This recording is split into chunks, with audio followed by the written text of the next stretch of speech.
everyone, and welcome back to the channel. Today guys, I have some delicious Ghirardelli sugar cookie flavored chocolate thingies. Guys, if you like the video, please give me a quick like, comment, subscribe, all that good stuff. Thank you for 15K, and let's get started.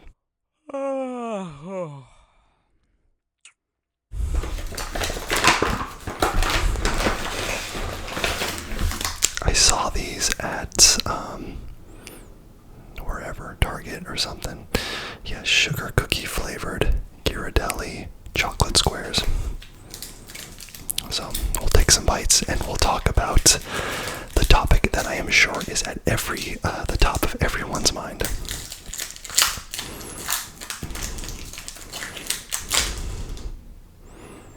Yeah, there it is. It is sugar cookie like. Looks very nice. Let's see what we got.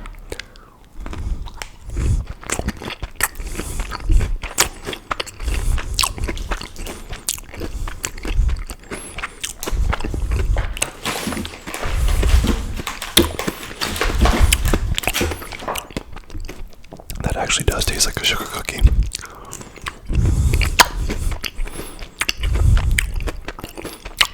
Very nice. Guys, so this is my first video since the election, so trigger warning. I'm going to talk a little bit about politics, but with that said, I'm not going to be giving like opinions, or I just want to try to say, well, I'm going to give some opinions, but I'm not going to like talk about my political affiliation or anything. Just how I like perceive things. So I know it probably came as a shock to a lot of people, and probably was not a shock to a lot of other people, maybe half and half in the country, that Trump ultimately won the presidency. So congratulations to anyone who was hoping he would win, and to anyone who was hoping he would lose.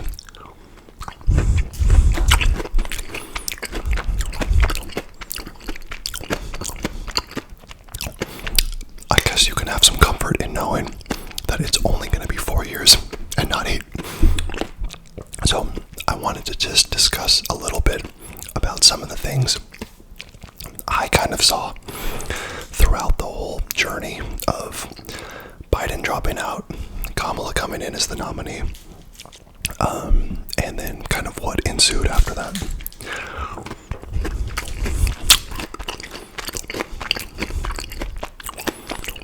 And of course, there's so much to say, but obviously there was so much excitement in the Democratic, fan base, and in the room of, we have a young candidate.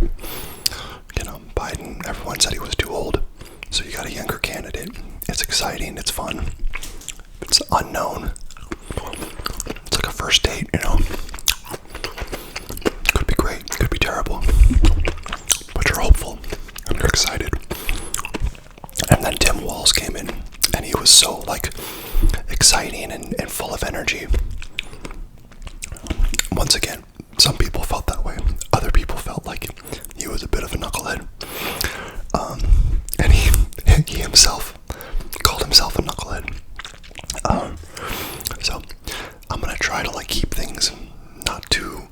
I do feel strongly about certain things, but I'm going to try to keep it level. But obviously there was a ton of excitement for the Democrats when, Walz and Kamala were doing their thing. They were talking smack about Trump and Vance, and they were talking about bringing joy back to politics. They had a very, a message about, kind of a lot about social rights. They talked a lot about women's right to choose, if she wants to have an abortion. They talked a lot about, LGBTQ plus rights.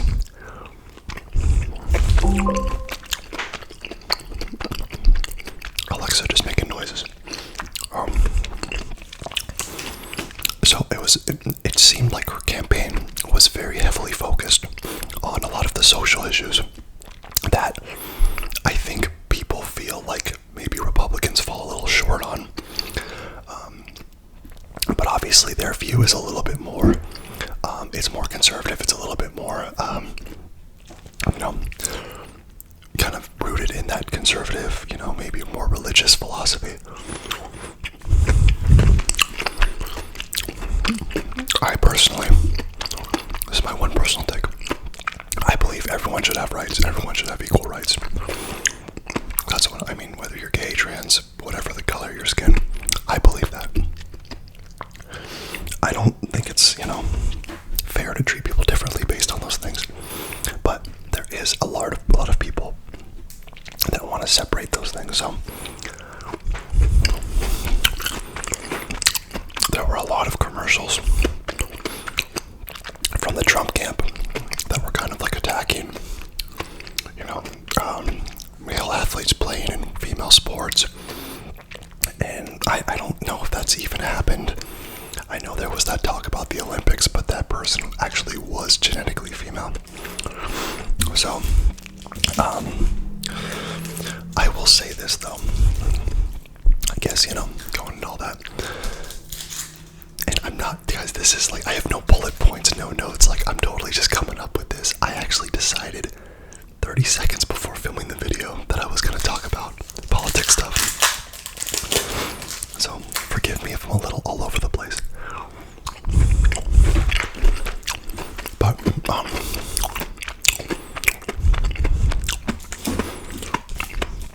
a lot of people are saying, how could anyone vote for Trump? He's so racist. He's a convicted felon. The insurrection on January 6th, all this stuff that came out with Jack Smith, the report, all the people that left his administration. Trump has a lot of red flags. I think that's safe to say. But I truly believe, and I think the Democrats believed very strongly that if they just attacked Trump and put the spotlight on Trump, they thought that Trump was going to self-sabotage, he was going to kind of like bury his, like make his own, dig his own grave or whatever, which he kept doing. But guys, I think we've all agreed, whatever side you're on, that Trump gets away with it. He can get away with stuff, He can say things that would ruin another politician's career. And I think a lot of that has to do with the fact that he's not a politician. So we don't hold him to the same standard as a Kamala Harris or Obama or any of those people who are like lifelong politicians.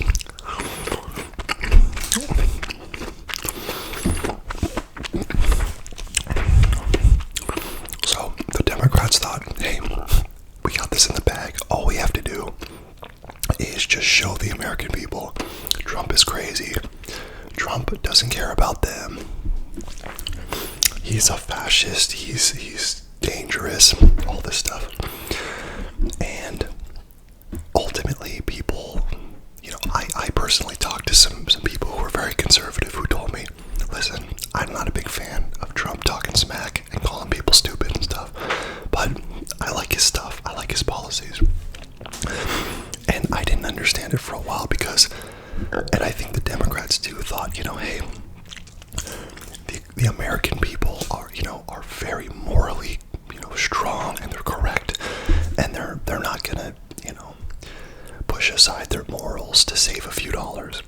Well, the fact of the matter is, based on the fact that Trump kicked Kamala's butt, and it was one of the biggest blowouts in recent memory, besides maybe Obama versus Romney. Obama destroyed Romney. But it turned out to be such a big butt kicking. And I think, a lot of people are saying that the Democrats have become the party of like elitists, of like the upper middle class and stuff. And I didn't understand that at first either. But now, in hindsight, after watching everything and seeing how the country voted, I think they're right.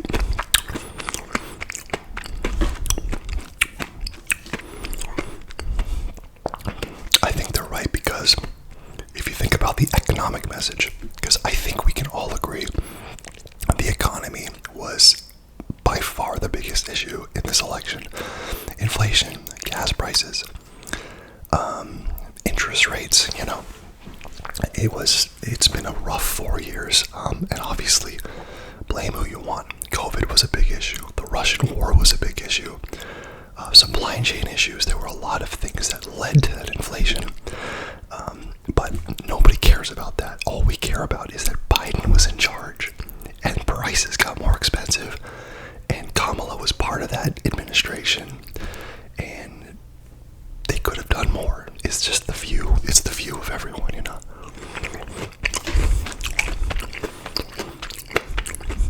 So Trump came in, and Trump didn't say a whole lot of specifics, but I think if we learned one thing during this election cycle, it's that you don't always need specifics during the campaign. We want to hear them later, but specifics don't help you that much sometimes, especially going against Trump. Because I think Trump had one very simple message, and actually he kind of adopted this message towards the end of the campaign, and I think it was a winner. He said, basically, Kamala broke it, or Biden broke it, and Trump will fix it. And that is a message that resonated with a lot of people, Latino, black, white, woman, man. Everybody resonated with that message. Because listen, I see it. I know prices are more expensive. I went to buy a box of cereal. It was like $10 for like the good organic cereal. I said, yo, Trump, fix this.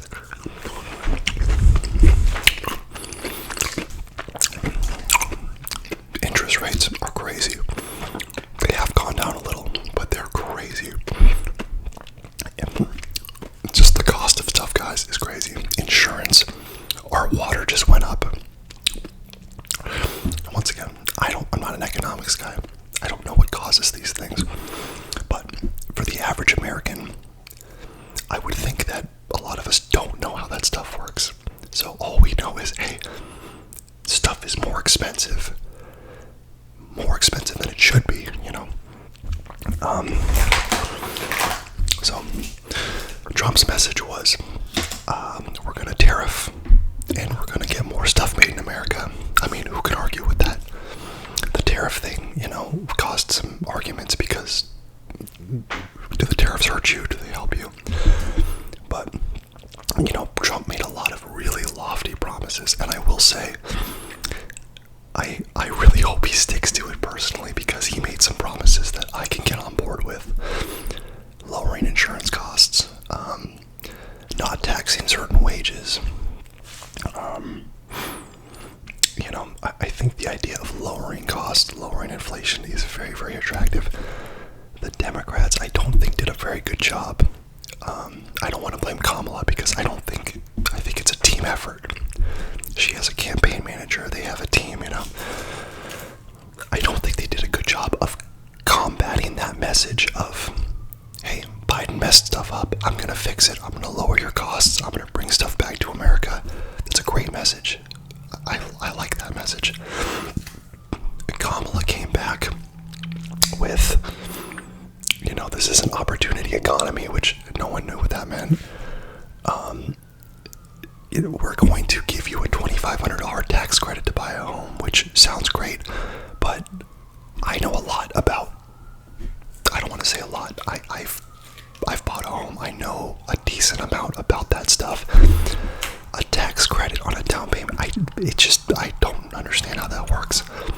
I'm sure I could Google it and learn it, but once again, to the average person who just wants the information to be simple and fast and understandable, a $2,500 tax credit for a down payment when I can't afford to pay for groceries, it's not a message that resonates. Think about it. If you're having trouble buying groceries for your home, why are you really thinking about buying another home? It was a message that was tailored a little bit more, I think, for the upper middle class, and I think Trump's economic message was for the middle class and lower, and then like the upper. So I think based on that, the Republicans at this moment in time have a better grasp on how to appeal to a larger, like a wider group of people. Like right now, the Republicans seem to be appealing very much to Latino and black voters more so than in the past. It's staggering the difference. And they seem to be hitting with a lower income, with a really high income, and then middle class.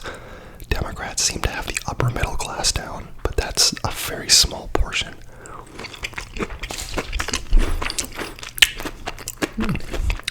Or at least it's smaller than those three combined. And then I think ultimately it's very possible that the Democrats would have lost either way, because look what happened in the Senate. I'm not sure where the House lays right now, but it wasn't looking good. But the Republicans got the Senate. They're probably going to get the House. They got the presidency. This election wasn't about Kamala Harris. It wasn't about who should have been the nominee. I really believe any nominee for the Democrats would have gotten smoked, because Biden was too unpopular.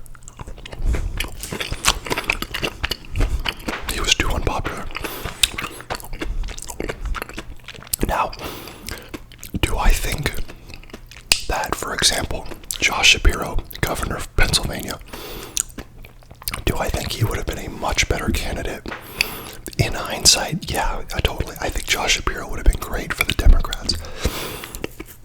Very well spoken. He's a prosecutor. He's a lawyer. He would know his stuff. I like Josh Shapiro, and I actually think that he's going to probably run for the Democrats. I can very, very much see Josh Shapiro against J.D. Vance 2028. I see it. Or maybe Nikki Haley, but I think J.D. Vance has cemented himself as a up-and-coming MAGA superstar. I see that. I told my wife, regardless of how you feel about J.D. Vance, I would want him on my team because he is a very eloquent speaker. We looked it up, really. He's a Yale educated lawyer. Like, yeah, it shows. And that debate that he did against Tim Walz, guys, I liked Tim Walz in the beginning. I thought he was very funny, very, like, he was goofy. He reminded me of my dad. Goofy, jokester, inappropriate jokes, Midwest, no filter. But to me, it looked like he was in over his head a little bit. I don't know if anyone watched the VP debate, but the very beginning, when Tim Walz started speaking in the very beginning, they asked him a question about, I think about the Hamas war. And he looked like a kid giving a book report who didn't study. He was like, yeah, so I was so nervous when I saw that. I was nervous for him. It was funny, guys. But he picked it up. But I was disappointed. I feel like they had so many opportunities to attack Trump, to attack Vance in a tasteful way, and they just didn't do it. Walz and Harris were very much, they reminded me of, and here's football talk.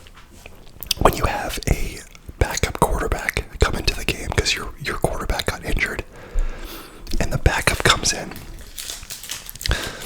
and the playbook that they were using for the starter, they can't use that playbook because the backup quarterback's not very good. So they have to have like a simplified playbook that he can master.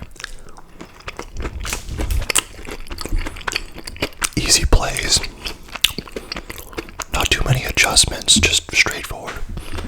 That's what it felt like with Kamala and Walz, was that they had a very simple playbook and they couldn't stray from it. Kamala going on Fox News was a huge mistake in my opinion. I understand, and Kamala wasn't doing much in the beginning, and then she backloaded all this stuff. I think the Democrats wanted Kamala's stuff to be like fresh in your mind, so she did like SNL, she did the Fox News thing, all at the very end, which at that point, guys, it was way too late. I mean, I saw some poll that said 80% or something of like Trump voters chose that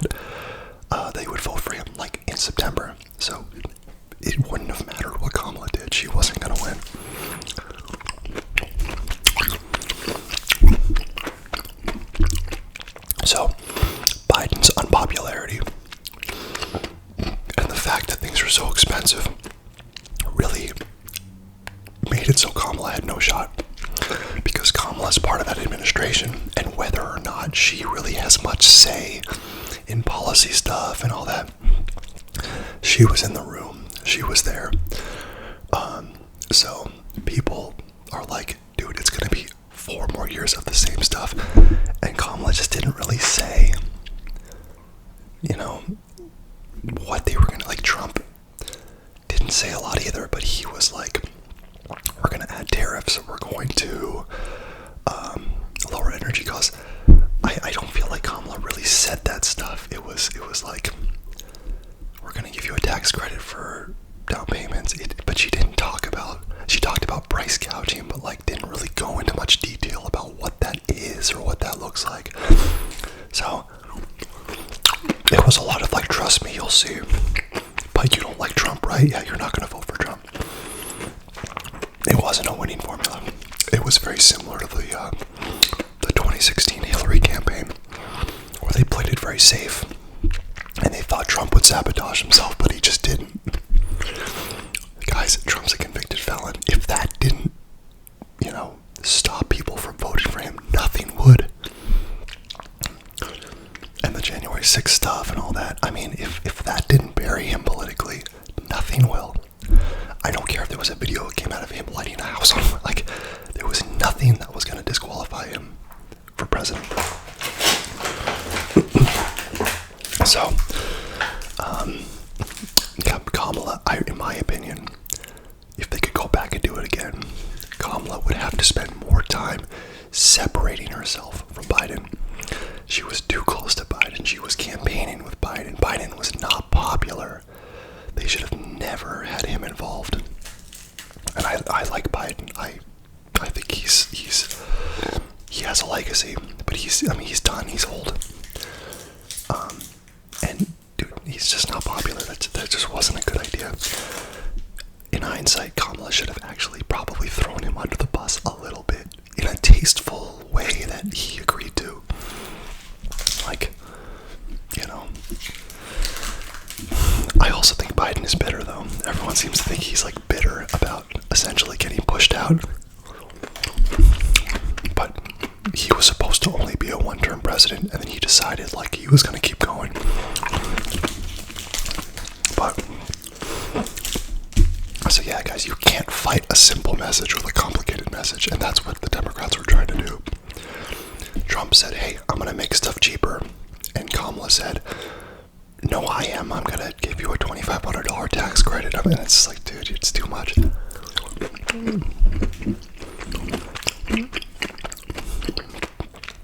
And they were so focused on the social rights and stuff, which is great, but it wasn't a top issue. Immigration, economy, those were the top issues. Transgender rights, abortion were kind of like secondary issues, and it applies to a much smaller number of people. Everyone wants money. Everybody doesn't want, dangerous people in our country. Like, everyone shares those two views. I'm not saying everyone that comes in is dangerous, but some are, I'm sure. Some, and I'm sure a lot aren't. But, those messages resonated. The abortion rights, the LGBTQ rights, and stuff like that is very, very important to a lot of people. But it doesn't have the widespread appeal, I think, as money. Everyone likes money.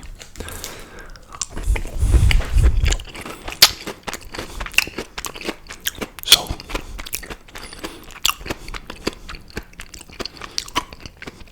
where do the Democrats go from here? Everybody's saying. You gotta just, it's like when you lose the Super Bowl. As a Niners fan, I've experienced that 3 times in 10 years.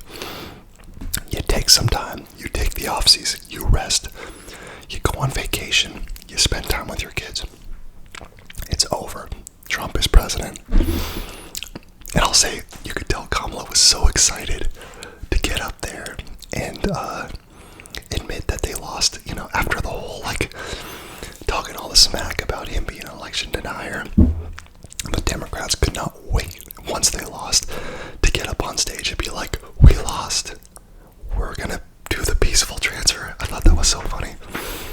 Like they like, hey, the very least we can do is be like, see, we left when we needed to. This may not be the best ASMR video because I'm getting like hyped because I'm talking about politics. I think I'm gonna have one more, guys. So yeah, the Democrats need to take some time. They need to recognize that their very loyal voter base is now going the other way because they feel like the Democrats have lost touch. I think the next 4 years will be just fine.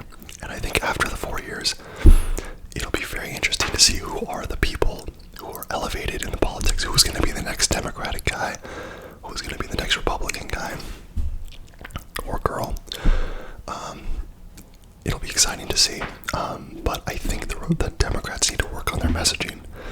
The Democrats need to understand that the economy is very, very important, and that's a winner. That's a winning issue.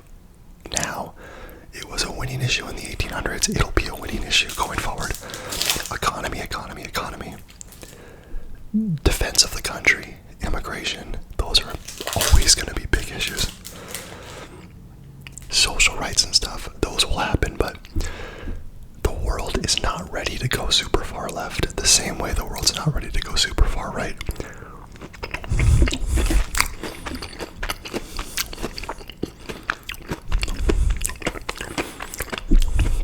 The other thing I will say though real quick about Kamala is she did change a lot of her policy positions in order to be more marketable. I mean, you can't deny that based on clips. You know, she was actually a pretty progressive, and then kind of came out and was trying to act more kind of center, which you kind of have to do that. But Biden, it was genuine when he ran in 2020. Kamala, it felt forced. It felt like she was trying to seem really personable and very middle class, lower middle class, and people just weren't buying it.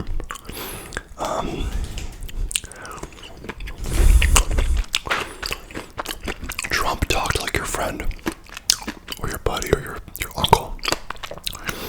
Kamala talked like a DA, like a prosecutor, like someone most of us cannot relate to. And she seems like a very lovely, nice woman. But she's just the way she talked was very robotic. It was very political. It was very like, here we go again. These just career politicians, you know. So I'll be interested to see kind of what this 4 years looks like and what happens going forward. But gosh, we're gonna be fine. Trump was president before. If you're personally scared about Trump, don't be. We're gonna be fine. We're in this together. He was already president and we're all still alive. And you know what? Worst case scenario, nothing happens and in 4 years a Democrat wins. Whatever. Best case scenario, prices may actually go down and good things could actually happen. So let's all make a vow and promise that we'll just take this day by day. Guys, don't freak out. It'll be alright. Let's work together, be together. This is one country. And hopefully the division of the two sides will eventually start to close, because I think we are. You know, we are all Americans, so we're all on the same team. So guys, thank you so much for watching. This was a bit of a longer one, but congratulations to Trump. Better luck next time for the Democrats, and I am just very hopeful for a bright and successful future for everyone. So guys, take care.